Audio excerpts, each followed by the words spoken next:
वालेकुम। जी वालेकुम सर सलाम। कैसे हैं? जी शुक्र अल्लाह का। इमरान खान साहब की मोहब्बत में निकले हैं, जी बिल्कुल जी, इमरान खान की मोहब्बत में और पाकिस्तान की मोहब्बत में हम निकले हैं।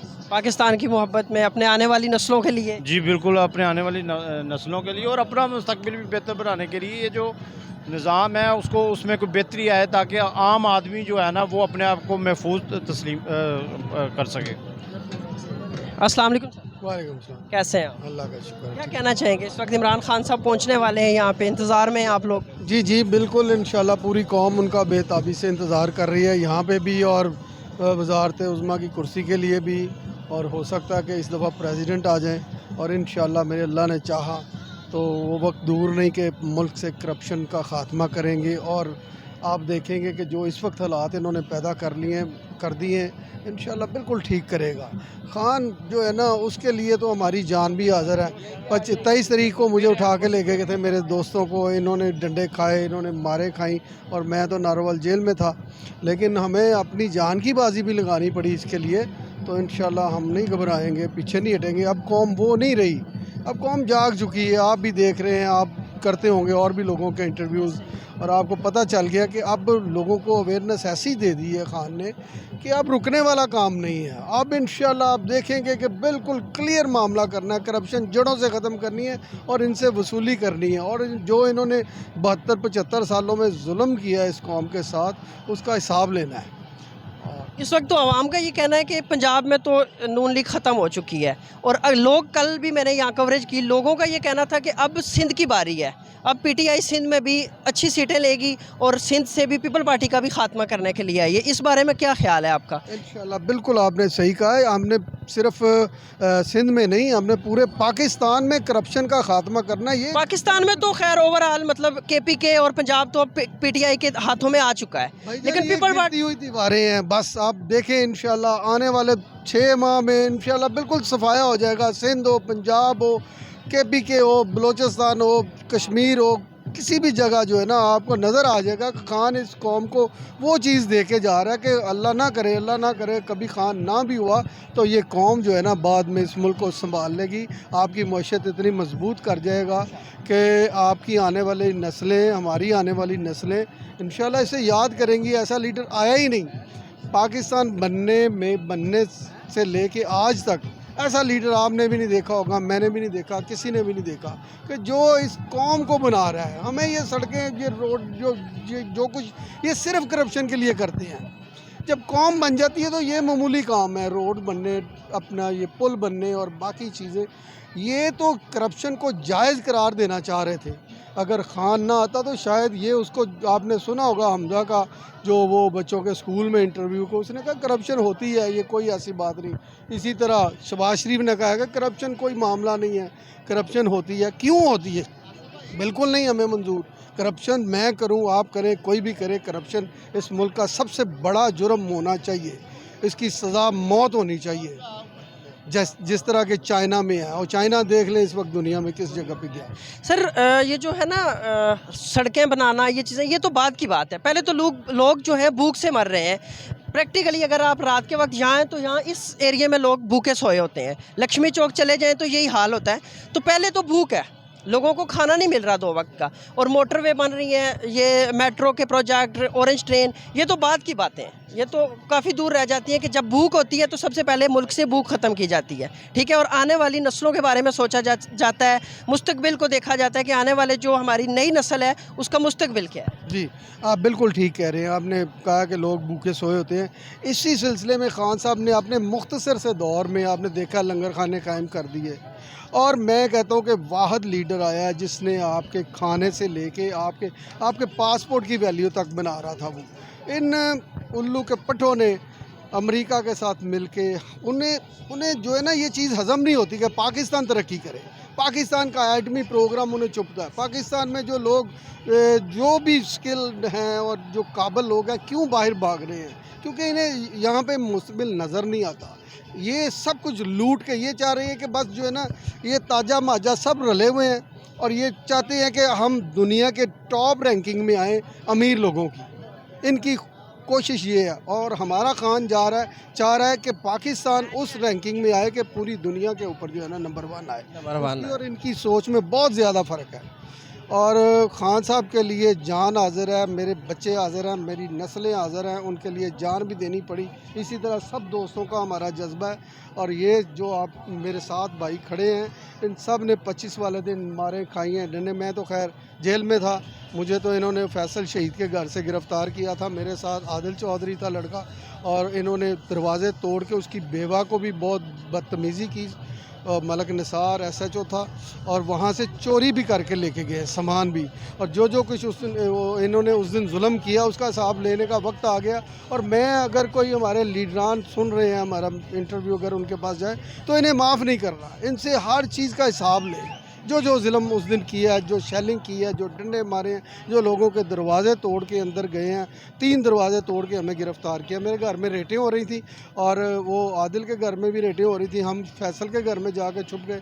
वहाँ से इन्होंने गेट तोड़ के हमें अंदर से पकड़ के ज़बरदस्ती, और इन्होंने रात को सोने नहीं देते थे। पुलिस को हदायत जारी की थी कि इन्हें सोने नहीं, निज़ामी तौर पर इतना टार्चर करते थे कि ये सो ना पाएँ। तो ये है, इंशाल्लाह आप हम लोग पुरुमीद हैं। सर, मोहब्बत तो इमरान खान के साथ सामने नज़र आ रही है। यहाँ पे फैमिली, बच्चे, औरतें, बूढ़े लोग भी मौजूद हैं। कल मैंने एक साहब देखे हैं जो अस्करी से आए हुए थे, वो खड़े नहीं हो सकते थे, वो घर से स्टूल लेके आए हैं, और वो सारा जितनी देर तक जलसा चलता रहा तो वहाँ बैठे रहे। मोहब्बत तो खान साहब के साथ लोगों की है, और ये लोगों की उम्मीदें भी हैं कि खान साहब कुछ करेंगे। इसके बारे में क्या कहेंगे आपके? खान साहब आने वाले मुस्तकबिल के लिए क्या कुछ उन्होंने लाया अमल बनाया है, कुछ करना चाह रहे हैं? जी, आपने 3.5 साल का दौर देखा है। अब इंशाल्लाह जब आएंगे तो मुझे इस हद तक यकीन है कि जिस तरह हमें यकीन है कि अल्लाह है, और हमारे नबी करीम सल्लल्लाहु अलैहि वसल्लम ने जो सीरतुल नबी है, वो खान साहब ने हर कोर्स में जो है ना लाजम करार दे दी थी, और यकसा नसाब तालीम का जो किया, और ये सारी चीज़ें नज़र आ रही हैं। अल्लाह को भी किसी ने देखा नहीं हुआ, हमारा ईमान है अल्लाह के ऊपर। इसी तरह हमारा ईमान है कि खान इस मुल्क को ठीक करेगा, दुरुस्त करेगा, और हम आने वाले वक्त में शायद हम ना देख सकें, लेकिन वो जड़ें इतनी मजबूत इस मुल्क की कर जाएगा कि हमारी आने वाली नस्लें जो है ना, वो इंशाल्लाह बहुत ज़्यादा खुशहाल होंगी, और उन्हें रोज़गार का फ़िक्र नहीं होगा, नौकरी का फ़िक्र नहीं होगा। और ये जो भूख से आप कह रहे हैं कि लोग बैठे होते हैं, इंशाल्लाह ये नहीं होगा। इंशाल्लाह। Thank you. जी सर, आप क्या कहना चाहेंगे? सर, मैं तो यही कहना चाहूँगा कि इमरान खान एक ईमानदार लीडर है, और एक ईमानदार बंदा ही ईमानदार लीडर चुनता है। और जैसा कि आपने साबिक हुकूमतें देखी हैं, नवाज शरीफ हो गया, जरदारी हो गया, इनके सपोर्टर भी इन्हीं की तरह करप्ट और चोर हैं। और हम तो बहुत ज़्यादा कमी महसूस कर रहे हैं फैसल अब्बास साहब की, जो हमारे एक वर्कर थे, हमारे भाई थे, इमरान खान के सपोर्टर थे। हम तो मरते दम तक उन्हें नहीं भूल सकते। उनकी कुर्बानी भी हम इंशाल्लाह राहेगा नहीं जाने देंगे। एंड सेकेंडली, आपने अभी ये क्वेश्चन किया हमायूं जवेद साहब से कि जी आप क्या देखते हैं खान साहब के? खान साहब से मोहब्बत तो बहुत ज़्यादा है।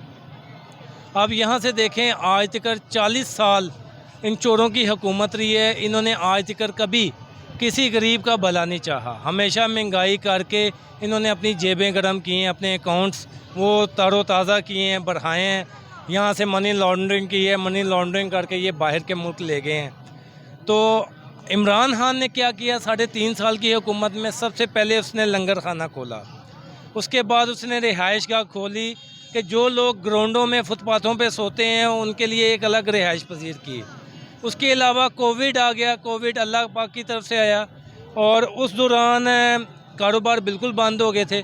उसने एक पाकिस्तानी को 14,000 रुपया अपने पास से लोगों को एहसास प्रोग्राम के थ्रू दिया। शहबाज शरीफ साहब ने भी 2-2 हज़ार रुपये दिए हैं, उसके बदले में 2,000 रुपये दिए हैं उन्होंने। सर, अगर कंपैरिजन करना चाहे तो 2,000 के बदले में उन्होंने दिए हैं, तो वो आप ये देखें कि पेट्रोल उन्होंने कितना महंगा कर दिया है।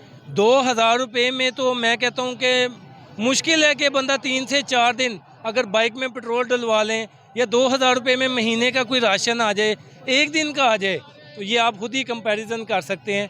कहाँ इमरान खान ने 14,000 रुपया अलाउंस किया जो हर महीने बाद गरीब आवाम को मिलता रहे, और कहाँ ये 2,000 रुपया।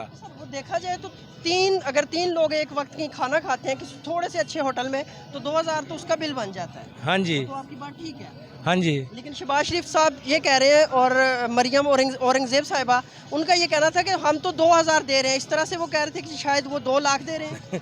मरियम औरंगज़ेब के बारे में तो मैं आपको एक ही बात कहूँगा कि वो मरियम नवाज़ के उतरे हुए जो कपड़े पहन सकती है, जिसे अवाम ने एक लक़ब दिया है डड्डू चार्जर का। और डड्डू चार्जर वो होता है कि जिस मोबाइल सेट को चार्जर ना लग सके उसकी बैटरी निकाल के उसके बीच में रख के स्विच पे लगाया जाता है। और ये मरियम औरंगज़ेब वो डड्डू चार्जर है जो यूज़ शुदा चीज़ें खाती हैं। आई थिंक मरियम का जूठा खाना भी वो खाती हैं, उनके उतरे हुए कपड़े भी पहनती हैं, उनकी पुरानी जूती भी पहनती हैं। उन्हें तो पता ही नहीं है 2000 की कदर क्या है और 14,000 की कदर क्या है। ये आप उस बंदे से जाके पता करें जो सारा दिन एक चौक में बैठा रहता है और कभी उसे दिहाड़ी लगती है कभी नहीं लगती। और जिस दिन नहीं लगती तो उसके साथ घर में क्या हाल होता है, उसके पास खाने के लिए पैसे होते हैं कि नहीं होते। ये अपनी तरफ से तो 2000 रुपया दे रहे हैं। इन्होंने कॉपी करने की है कि जी हम भी खान साहब की तरह बन सके। लेकिन शायद ये वो मिसाल भूल गए हैं कि खरबूजे को देख के खरबूजा रंग बदलता है। और हमेशा जो चीज़ होती है, फॉर एग्जांपल मैं रसगुल्ले की मिसाल लगा लूँ। रसगुल्ला अगर डब्बे में पड़ा हो तो उसे रसगुल्ला ही कहेंगे, मेसू पड़ा हो तो वो मेसू ही कहेंगे। कोई बंदा उठाएगा तो रसगुल्ले को उठाएगा, मेसू को कोई नहीं बंदा उठाएगा। उसे खाएंगी तो कीड़ियाँ ही खाएंगी। और ये नून लीग का हिसाब भी वही है कि इन्हें जो सपोर्ट करेंगे वो इन जैसे चोर लुटेरे गद्दार ही सपोर्ट करेंगे। जी, थैंक यू। जी सर, अस्सलाम वालेकुम। जी, क्या कहना चाहेंगे आप इमरान खान साहब के बारे में? मेरा तो पूरी कौम से एक ही इल्तिजा है, रिक्वेस्ट है कि दुनिया इस्लाम में इस टाइम अगर कोई सही लीडर है वो सिर्फ इमरान खान है। और हमारी खुशकिस्मती है कि हमें इमरान खान जैसा लीडर मिला है। और हमें अब अपनी वो बच्चों के फ्यूचर के लिए इसको भरपूर सपोर्ट करना चाहिए। और जब भी आइंदा जनरल इलेक्शन आए तो इंशाल्लाह सारी कौम को इमरान खान के कैंडिडेट्स को वोट करना चाहिए और 2/3 अक्सरियत से इसको कामयाब करवाएं, ताकि जो पिछले टेनोर में जो उसके हाथ बंधे हुए थे, ना वो कानून साजी कर सकता था, ना किसी इदारे के चोर करप्ट सरबराह को चेंज कर सकता था। हर जगह पे हज़ारों तरफ से उसके पैरों में बेड़ियां पड़ी हुई थी। वो बेड़ियां सिर्फ आवाम की ताकत तोड़ सकती है। 2/3 मेजॉरिटी दे के वो बेड़ियां टूटेंगी और इंशाल्लाह फिर इमरान खान साहब आपको पहले से बेहतर परफॉर्मेंस करके दिखाएंगे। जिसने पूरी दुनिया में कोरोना की सूरत हाल में पाकिस्तानी अवाम को गुर्बत से निकाला, मईशत को पाकिस्तान की 75 साल तारीख में इतनी अच्छी मईशत नहीं गई कभी भी जितनी कोरोना के बाद उसने बेहतर की 2020-21 की। उसकी रिपोर्ट भी अभी मौजूदा करप्ट हुकूमत ने अपने हाथों से बना के पेश किया और इस चीज़ का एतराफ़ किया कि वाकई पिछले 2 सालों में जो GDP थी वो 6% गई और पहले इससे कभी पाकिस्तान की तारीख में 6% तक GDP हमारा ग्रोथ रेट कभी नहीं गया था। तो इस सर जो आप मोहब्बत की बात कर रहे हैं तो मोहब्बत है इमरान खान से लोगों को, सामने नज़र आ रही है। कल भी उन्होंने सिर्फ एक कॉल दी और उस एक कॉल पे लोग आवाम निकल आई। इस वक्त भी लिबर्टी चौक भरा हुआ है, गालिब रोड, इधर MM आलम रोड पे गाड़ियाँ ही गाड़ियाँ सारी नज़र आ रही हैं। MBG पे भी इसी तरह है। तो ये लोगों की मोहब्बत है, जस्ट एक कॉल पे लोग निकल आते हैं। बिल्कुल। और मैंने यहाँ पे एलीट क्लास के लोग भी देखे हैं, मिडिल क्लास के लोग भी देखे हैं। ऐसा नहीं है कि कोई बिरयानी के लिए निकला है या कोई पैसे लेके निकला है, ये बिल्कुल भी नहीं है, सामने नज़र आ रहा है, आप खुद भी देख सकते हैं। तो मोहब्बत इमरान खान से लोगों को है, ठीक है, बेइंतहा है। बल्कि ये एक तो खान साहब वाली जो है उनके एज फेलो वो उनके साथ हैं, वो उनसे मोहब्बत करते हैं। उसके बाद अगली जो है वो हम हैं मिडल एज वाले। और उसके बाद जो तीसरी हमारी यूथ है जो इस टाइम 18 से 25-30 साल के दरमियान है। इस टाइम 3 नस्लें जो हैं वो खान साहब को सपोर्ट कर रही हैं, मोहब्बत कर रही हैं। खान की आवाज़ पे लब्बैक कहते हुए जहाँ वो कहते हैं अवाम का एक समंदर इकट्ठा हो जाता है। लेकिन आज आके ये जो हमारे करप्ट सिस्टम, करप्ट लोग बैठे हुए हैं इदारों में, ये मैनेज करते हैं, इनके लिए इलेक्शन मैनेज करते हैं, लोगों से वोट खरीदते हैं। अभी भी देखें वो सिंध का सबसे बड़ा डाकू, नोटों की सिंध, वहाँ पे अब बरसात हुई है, सांप निकल रहे हैं, लोग मर रहे हैं, सांप के डसने की मेडिसिन नहीं है अंदरूनी सिंध में, वो उनको कराची भेज रहे हैं और रास्ते में बेचारे दम तोड़ रहे हैं। और वहाँ का डाकू जो है नोटों से ब्रीफ केस भर के इधर पंजाब में बैठा हुआ था, पंजाब के लोगों की बोलियां लगा रहा था 40-40, 50-50, 100-100 करोड़ रुपया। तो इसलिए अवाम को अब सिंध की बल्कि पूरे पाकिस्तानी अवाम को सोचना चाहिए कि पाकिस्तान का जो सही लीडर है वो कौन है, और चोर डाकुओं को हमेशा के लिए उनकी सियासत से ख़त्म कर देना चाहिए, उनको सियासत से बिल्कुल किक आउट करना चाहिए। सर जरदारी साहब तो अभी भी कल पहुंच चुके हैं लाहौर में, ठीक है। अब ये कहा ये जा रहा है कि जो सूरत हाल बन रही है तो बहुत मुश्किल है कि पंजाब में हुकूमत बन पाए। परवेज़ इलाही साहब हो सकता है कि वज़ीर आला ना बने, जो लोगों का कहना है, मैं नहीं कह रहा, क्योंकि जरदारी साहब पहुंच चुके हुए हैं। नहीं, वो कल पहुंचे थे, कल उनको हर तरह से ना हो गई है, वो अपने नोटों के ब्रीफ के वर्क लेके वापस इस्लामाबाद आज पहुंच चुके हैं। कल रात उन्होंने पूरी कोशिश की है, लेकिन चौधरी शाह हुसैन से लेके पीटीआई के एक एमपीए ने उनको इन्होंने एजेंसियों से धमकियां दिलवाई, इंडिया की जो है एजेंसी उससे धमकियां दिलवाई, लेकिन वो ना किसी धमकियों में आए हैं, ना इनके पैसे से मरूब हुए हैं, वो डटे रहे हैं। और इंशाल्लाह इस टाइम अपने खान के साथ हमारे 187 से 89 तक हमारे मेंबर पीसी होटल में मौजूद है। खान साहब उनसे खिताब कर रहे हैं, उनके साथ बैठे खाना खा रहे हैं। Thank you sir, thank you, बहुत शुक्रिया।